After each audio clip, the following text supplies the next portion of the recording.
ಗ್ರಾಮ ಪಂಚಾಯಿತಿಗಳಲ್ಲಿ ಕ್ರಿಯಾ ಯೋಜನೆ ರೂಪಿಸುವಾಗ ಸಾರ್ವಜನಿಕರ ಹಿತದೃಷ್ಟಿ ಹಾಗೂ ಅಭಿವೃದ್ಧಿಯನ್ನ ಗಮನದಲ್ಲಿ ಇಟ್ಟುಕೊಂಡು ಆದ್ಯತೆ ನೀಡಬೇಕು ಎಂದೇಳಿದ ಮಹಿಳಾ ಮತ್ತು ಮಕ್ಕಳ ಕಲ್ಯಾಣ ಇಲಾಖೆಯ ಶಿಶು ಅಭಿವೃದ್ಧಿ ಯೋಜನಾ ಅಧಿಕಾರಿ ಮಮತಾ. ಹೌದು, ಪಿರಿಯಾಪಟ್ಟಣ ತಾಲೂಕಿನ ಚಿಟ್ಟೇನಹಳ್ಳಿ ಗ್ರಾಮ ಪಂಚಾಯಿತಿ ಆವರಣದಲ್ಲಿ ನಡೆದ 2023 ಹಾಗೂ 24ನೇ ಸಾಲಿನ 15ನೇ ಹಣಕಾಸು ಯೋಜನೆ ಹಾಗೂ ಮಹಾತ್ಮ ಗಾಂಧಿ ರಾಷ್ಟ್ರೀಯ ಗ್ರಾಮೀಣ ಉದ್ಯೋಗ ಖಾತರಿ ಯೋಜನೆಯ ಕಾಮಗಾರಿಗಳ ಸಾಮಾಜಿಕ ಲೆಕ್ಕ ಪರಿಶೋಧನೆ ಸಭೆಯಲ್ಲಿ ಅಧ್ಯಕ್ಷತೆ ವಹಿಸಿ ಮಾತನಾಡಿದ ಅವರು, ಯಾವುದೇ ಸಭೆ ಸಮಾರಂಭಗಳನ್ನು ಮಾಡುವಾಗ ಪ್ರಚಾರಕ್ಕೆ ಆದ್ಯತೆ ನೀಡಬೇಕು. ಗ್ರಾಮ ಪಂಚಾಯಿತಿಗಳಲ್ಲಿ ಅಭಿವೃದ್ಧಿ ಕೆಲಸಗಳಿಗೆ ಖರ್ಚಾಗಿರುವ ಹಣಕಾಸಿನ ಲೆಕ್ಕವನ್ನು ಸಾರ್ವಜನಿಕರ ಮುಂದೆ ತೆರೆದಿಟ್ಟು ಅನುಮೋದನೆ ಪಡೆಯಬೇಕಾಗಿದೆ. ನರೇಗಾದಲ್ಲಿ ವೈಯಕ್ತಿಕ ಕಾಮಗಾರಿ ಹಾಗೂ ಸಮುದಾಯ ಕಾಮಗಾರಿಗಳನ್ನು ಮಾಡುವಾಗ ಮಹಿಳೆ ಮತ್ತು ಮಕ್ಕಳ ಆರೋಗ್ಯಕ್ಕೂ ಹೆಚ್ಚು ಒತ್ತು ನೀಡಬೇಕು ಎಂದರು.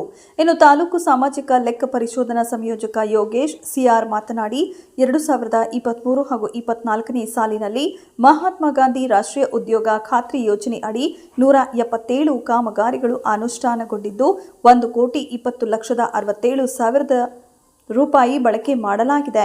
15ನೇ ಹಣಕಾಸು ಯೋಜನೆ ಅಡಿ 14 ಕಾಮಗಾರಿಗಳು ಅನುಷ್ಠಾನಗೊಂಡಿದ್ದು 28,86,000 ರೂಪಾಯಿ ಅಭಿವೃದ್ಧಿ ಕಾರ್ಯಗಳಿಗೆ ಬಳಕೆ ಮಾಡಲಾಗಿದೆ ಎಂದರು. ಇದೇ ಸಮಯದಲ್ಲಿ ಪಂಚಾಯಿತಿ ಅಭಿವೃದ್ಧಿ ಅಧಿಕಾರಿ ಎಚ್.ಜೆ. ಯೋಗೇಶ್ ಅವರು ಮುಂದಿನ ದಿನಗಳಲ್ಲಿ ಗ್ರಾಮ ಪಂಚಾಯಿತಿಗೆ ಹೆಚ್ಚು ಸಂಪನ್ಮೂಲ ಕ್ರೋಢೀಕರಿಸಲು ವಾಣಿಜ್ಯ ಮಳಿಗೆ ನಿರ್ಮಿಸುವ ಯೋಜನೆ ಇದೆ ಎಂದರು. ಇನ್ನು ಈ ಸಭೆಯಲ್ಲಿ ಗ್ರಾಮ ಪಂಚಾಯಿತಿ ಅಧ್ಯಕ್ಷೆ ರೂಪಾ, ಉಪಾಧ್ಯಕ್ಷ ಗಣೇಶ್, ನರೇಗಾ ತಾಂತ್ರಿಕ ಅಭಿಯಂತರ ರಕ್ಷಿತ್ ಸೇರಿದಂತೆ ಗ್ರಾಮ ಪಂಚಾಯಿತಿ ಸದಸ್ಯರು, ಸಾರ್ವಜನಿಕರು ಹಾಜರಿದ್ದರು. ಇಲ್ಲಿ ಕೂತಿರುವಂತಹ ಅಧಿಕಾರಿ ವರ್ಗದವರು ಮೊದಲು ಆದ್ಯತೆ ಕೊಡಬೇಕಾದ್ದು ಯಾವುದೇ ಸಭೆ ಸಮಾರಂಭ ಆಗಲಿ ಪ್ರಚಾರ ಚೆನ್ನಾಗಿ ಆಗಬೇಕು. ಇವತ್ತಿನ ದಿನ ತುಂಬಾ ಜನ ಬರ್ಲಿಕ್ಕೆ ಸಾಧ್ಯ ಆಗಲಿಲ್ಲ ಅಂದ್ರೆ ಮಾನ್ಯ ಅಧ್ಯಕ್ಷರು ಹೇಳಿದ್ರು, PDO ಹೇಳಿದ್ರು, ಹಾಗೂ ನೀವೆಲ್ಲರೂ ಹೇಳಿದ್ರಿ ಹೊಗೆ ಸೊಪ್ಪು ಅಥವಾ ಮುಂತಾದ ಬೆಳೆಗಳ ಕಾರಣದಿಂದಾಗಿ ಬರ್ಲಿಕ್ಕೆ ಸಾಧ್ಯ ಆಗಿಲ್ಲ ಅಂತ. ಇನ್ನು ಮುಂದಿನ ದಿನಗಳಲ್ಲಿ ಬಿಡುವಿನ ದಿನಗಳಲ್ಲಿ ಆಯೋಜನೆ ಮಾಡಿದ್ರೆ ಒಳ್ಳೆಯದು. ಯಾವ ದಿನಗಳಲ್ಲಿ ಅವರಿಗೆ ಸಾಧ್ಯ ಆಗುತ್ತೋ ಅವಾಗ. ಯಾಕೆಂದ್ರೆ ಸಾಮಾಜಿಕ ಲೆಕ್ಕ ಪರಿಶೋಧನೆ ಅಂದ್ರೆ ಇಡೀ ಪಂಚಾಯತಿಯಲ್ಲಿ ಖರ್ಚಾಗಿರುವಂತಹ ವ್ಯವಸ್ಥೆ, ಖರ್ಚಾಗಿರುವಂತಹ ಹಣಕಾಸನ್ನ ಅವರು ಮುಂದೆ ತೆರೆದಿಟ್ಟು ಅದು ಸರಿ ಇದೆಯಾ ಇಲ್ಲವಾ, ಅಥವಾ ಏನಾಗಿದ್ರೆ ಮುಂದಕ್ಕೆ ಏನು ಮಾಡಬೇಕು, ಮುಂದುವರಿದ ಹಣವನ್ನ ಅಥವಾ ಮುಂದುವರಿದ ಕಾಮಗಾರಿಯನ್ನ ಹೇಗೆ ನಾವು ಕೈಗೊಳ್ಳಬೇಕು ಅನ್ನೋದನ್ನ ನಿಮ್ಮ ಮುಂದೆ ಚರ್ಚೆ ಮಾಡಬೇಕಾಗಿತ್ತು. ಅದು ಮೊದಲನೇದು. ಇನ್ನೊಂದು, ಆಕ್ಷನ್ ಪ್ಲಾನ್ ಮಾಡುವಾಗ ಯಜಮಾನರು ಹೇಳಿದ್ರು, ಜನರ ಹಿತ ಮತ್ತು ಅಭಿವೃದ್ಧಿಯನ್ನ ಗಮನದಲ್ಲಿ ಇಟ್ಟುಕೊಂಡು ಗ್ರಾಮಕ್ಕೆ ಆಗಲೇಬೇಕಾದಂತಹ ಕಾರ್ಯಗಳಿಗೆ ಒತ್ತು ಕೊಡಬೇಕಾದದ್ದು ಈ ಪಂಚಾಯಿತಿಯ ಜವಾಬ್ದಾರಿ. ಪಂಚಾಯಿತಿ ಅಂದ್ರೆ ಆಯ್ಕೆಯಾದಂತಹ ಸದಸ್ಯರು ಮತ್ತೆ ಅಧಿಕಾರಿ ವರ್ಗ ಹಾಗೂ ಸಮುದಾಯ ಎಲ್ಲವೂ ಸೇರಿ ಪಂಚಾಯಿತಿ. ಹಾಗಾಗಿ ಅದು ಒಂದು.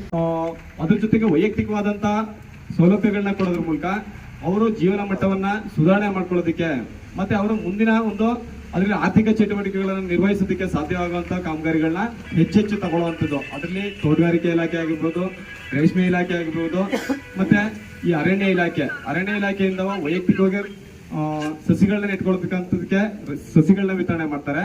ಅದ್ರ ಜೊತೆಗೆ ಕೂಲಿ ಅಮೌಂಟ್ ಅನ್ನು ಕೂಡ ಅವ್ರಿಗೆ ಅವರೇ ಮನೆಯವರನ್ನ ಇಟ್ಕೊಂಡ್ರೆ ಕೂಲಿ ಅಮೌಂಟ್ ಅನ್ನು ಕೂಡ ಅವ್ರಿಗೆ ಹಾಕೊಡ್ತಾರೆ.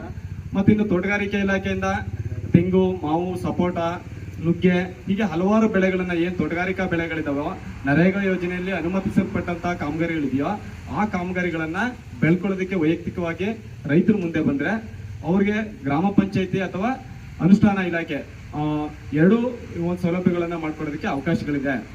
ಇವೆಲ್ಲವನ್ನ ಗ್ರಾಮ ಪಂಚಾಯಿತಿಗೆ ಕೊಟ್ಟಿರ್ತಕ್ಕಂಥದ್ದು ಸಂಪೂರ್ಣವಾದಂತ ಒಂದು ಜವಾಬ್ದಾರಿ. ಈ ಒಂದು ಜವಾಬ್ದಾರಿಯನ್ನ ಗ್ರಾಮ ಪಂಚಾಯಿತಿ ಮತ್ತೆ ಅನುಷ್ಠಾನ ಇಲಾಖೆ ಗ್ರಾಮ ಪಂಚಾಯತಿ ವ್ಯಾಪ್ತಿಯಲ್ಲಿ ಏನ್ ಕಾಮಗಾರಿಗಳನ್ನ ಮಾಡಿದೆ, ಏನು ವೈಯಕ್ತಿಕವಾದಂತಹ ಸೌಲಭ್ಯಗಳನ್ನ ಕೊಟ್ಟಿದೆ, ಮತ್ತೆ ಏನು ಅಸೆಟ್ ನ ನಿರ್ಮಾಣ ಮಾಡಿದೆ ಅಂತ ಅನ್ನೋದ್ರ ಬಗ್ಗೆ ಸಾರ್ವಜನಿಕರಿಗೆ ನಾವು ಲೆಕ್ಕಪತ್ರವನ್ನ ಕೊಡ್ಬೇಕಾಗ್ತದೆ. ಸಾಮಾಜಿಕ ಪರಿಶೋಧನೆ ಅಂದ್ರೆ ಇಷ್ಟೇ, ಸಾರ್ವಜನಿಕರೆದುರಿಗೆ ಲೆಕ್ಕಪತ್ರವನ್ನ ಮಂಡಿಸ್ತಕ್ಕಂಥದ್ದೇ ಸಾಮಾಜಿಕ ಪರಿಶೋಧನೆ. ಸರ್ಕಾರ ಅನುದಾನ ರೂಪದಲ್ಲಿ ಗ್ರಾಮ ಪಂಚಾಯತಿಗೆ ಹಣ ಬಿಡುಗಡೆ ಮಾಡಿದಂಥದನ್ನ ಗ್ರಾಮ ಪಂಚಾಯತಿ ವಿವಿಧ ಅಭಿವೃದ್ಧಿ ಕಾರ್ಯಗಳಿಗೆ ಬಳಕೆ ಮಾಡ್ಕೊಂಡಿರೋದು ಮತ್ತೆ ವೈಯಕ್ತಿಕವಾದಂತಹ ಸೌಲಭ್ಯಗಳನ್ನ ಕೊಟ್ಟಿರ್ತಕ್ಕಂಥದನ್ನ ಸಾರ್ವಜನಿಕರೆದುರಿಗೆ ಮಂಡಿಸಿ ಅದರಿಂದ ಅನುಮೋದನೆಯನ್ನ ಪಡ್ಕೊಳ್ತಕ್ಕಂಥದ್ದು ಈ ಒಂದು ಸಾಮಾಜಿಕ ಪರಿಶೋಧನೆಯ ಮುಖ್ಯ ಉದ್ದೇಶ. ಒಂದು ಮಳಿಗೆ ಮಾಡ್ಕೊಳ್ಳೋಣ ಅಂತ ಒಂದು ಯೋಚನೆ ಮಾಡಿದ್ದಾರೆ. ಒಂದಷ್ಟು ಕಡೆ ಸಲಹೆ ತಗೊಂಡು ಅದಿನ್ನೂ ಆಗಿಲ್ಲ, ಕ್ರಿಯೆ ಹೋಗುತ್ತೆ. ಚಿಕ್ಕದಾದ್ರೆ ಏನು ಸಮಸ್ಯೆ ಅಂದರೆ ಕ್ಲಿಯರ್ನ ಅಪ್ರೂವಲ್ ಮಾಡಿದಾಗ ಇಷ್ಟಿಷ್ಟು ಪರ್ಸೆಂಟೇಜ್ ಅಂತ ವರ್ಕ್ಗಳಲ್ಲಿ ಅಪ್ರೂವಲ್ ಇರುತ್ತೆ. ಎರಡು ಸತಿ ವರ್ಕ್ ರಿಜೆಕ್ಟ್ ಆಗಿದೆ. ಅಪ್ರೂವಲ್ ಹೋದಾಗ ಕಳಿಸಿದ್ರೆ ನಾವು ಕಳಿಸಿಲ್ಲ ಅಂತಲ್ಲ, ಕಳಿಸಿದ್ರೆ ಅಲ್ಲಿ ಕ್ಲಿಯರ್ ಮೇಲೆ ಅಪ್ರೂವ್ ಕೊಡಲ್ಲ. ಅಲ್ಲಿ ಒಂದು ಕ್ಯೂಬಿಕ್ ಮೀಟರ್ ಕೊಡೋದು, ಬೇರೆ ಆಚೆ ಅಂತಂದು ಏರಿ ಕಟ್ತಿರೋ ಮಣ್ಣು ಅದು 400 ಚಿಲ್ಲರೆ ಒಂದು ಕ್ಯೂಬಿಕ್ ಮೀಟರ್ಗೆ. ನಾವೇನು ಮಾಡ್ತೀವಿ, ಅಲ್ಲಿರೋ ಮಣ್ಣು ಅಲ್ಲಿಗೆ ಏರಿ ಕಟ್ಟಕ್ಕೆ ಕಳಿಸ್ಕೊಳ್ತೀವಿ ಅಂತ. ಬೇರೆ ಗ್ರಾವಲ್ ಇವೆಲ್ಲ ಗ್ರಾವಲಲ್ಲಿ ಏರಿ ಕಟ್ಟಕ್ಕೆ ಹೋಗುತ್ತೋ ಆದ ಕಾರಣಕ್ಕೆ 400 ಚಿಲ್ಲರೆ ಬರುತ್ತೆ, ರಾಯಿಟಿ ಬಿಡುತ್ತೆ. ನಮ್ಮಲ್ಲಿ ಮಾನವ ಜನರು ಸೃಜನೆ ಮಾಡೋಕ್ಕೋಸ್ಕರ ಇದರ ಏರಿನ ಭದ್ರಪಡಿಸ್ಕೊತೀವಿ ನಾವು ಅಷ್ಟೇ ಇರೋದು ಮಣ್ಣಲ್ಲೇ.